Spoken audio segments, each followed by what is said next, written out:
You know when you're watching a coming-of-age movie and the main character has gone through their trials and growing pains and self-discovery, and by the end they realize they've had everything they wanted this whole time? Like when the inspirational score starts to play and they look around in gratitude at their life, while probably delivering a beautiful and hopeful monologue about it all. You know, when they realize how thankful they are for their close-knit friends and neighbors, the town and home they've grown to love, and a family that loves them in imperfect but immeasurable ways. 2025 felt like that. So surely they wouldn't do something reckless like leave it all behind and move 3,000 miles across the country. Would they? Let's go back to the beginning.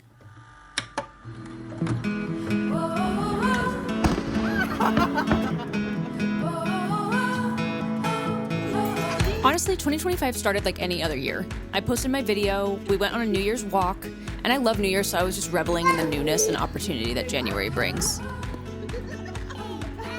But there was a loose thread that was begging to be pulled. This thread was the question, what if?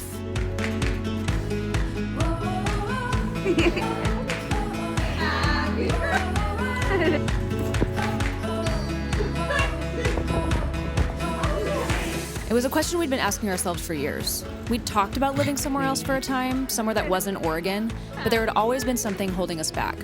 I mean, we both grew up in Oregon, and both of our families were here. All of our friends were here. Our whole lives were here. We didn't know anything different. But therein lies that lingering question. What if?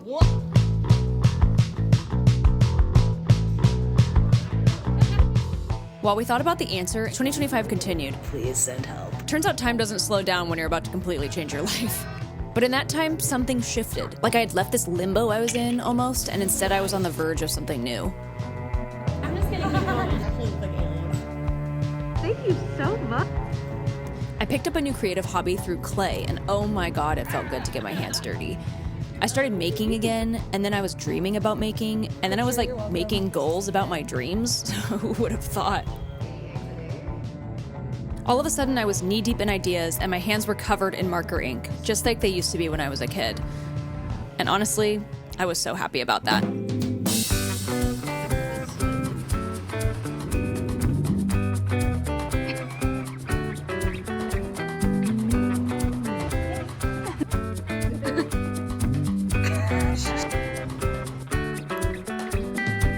In therapy, I'd been desperately seeking ways to connect with my child self.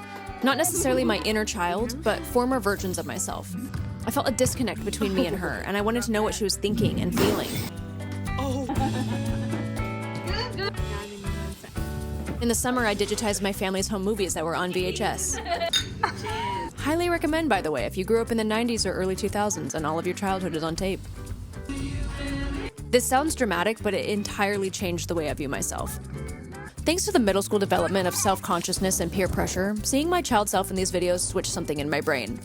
I have always been the way I am.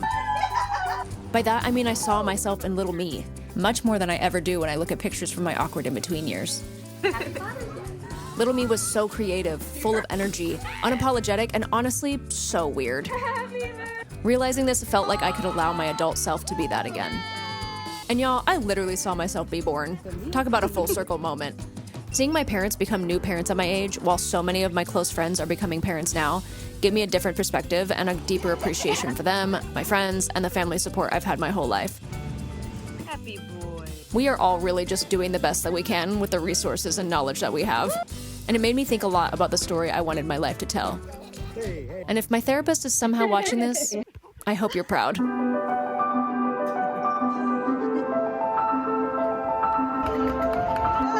What started as a little tug turned into a full unraveling.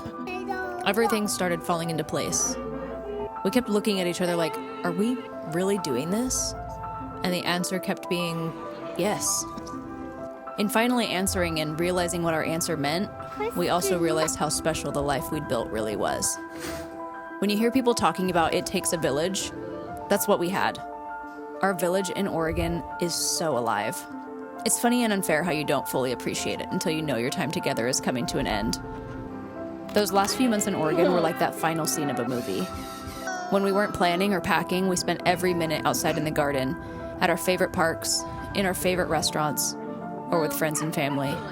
At one point, a house went up for sale on our street, and we briefly wondered what would happen if we bought it. It was in the neighborhood we loved, close to the people, the village that we adored. But then the question returned. What if? What if we never left? What if we didn't follow this thread? And most importantly, could we live with ourselves if we never found out? Thanks, Ohio. We are here.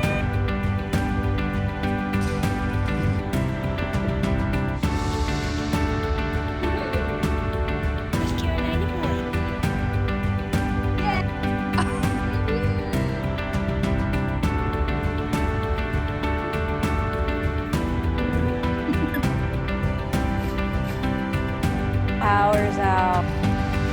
If we never took the leap, we would never know. Even though we had been thinking about it for years, neither of us felt ready until now. I'm realizing we needed those years to grow individually before we were ready to tackle this together.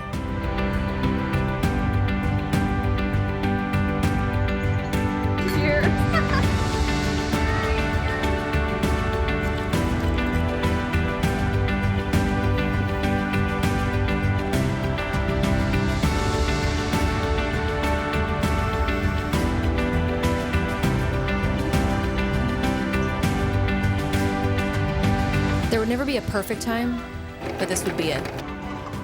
I realize we're not replacing our village, we're just expanding it, in North Carolina and wherever we end up next. I can't wait to see where this chapter takes us. Oh, nice. And I am so proud of us.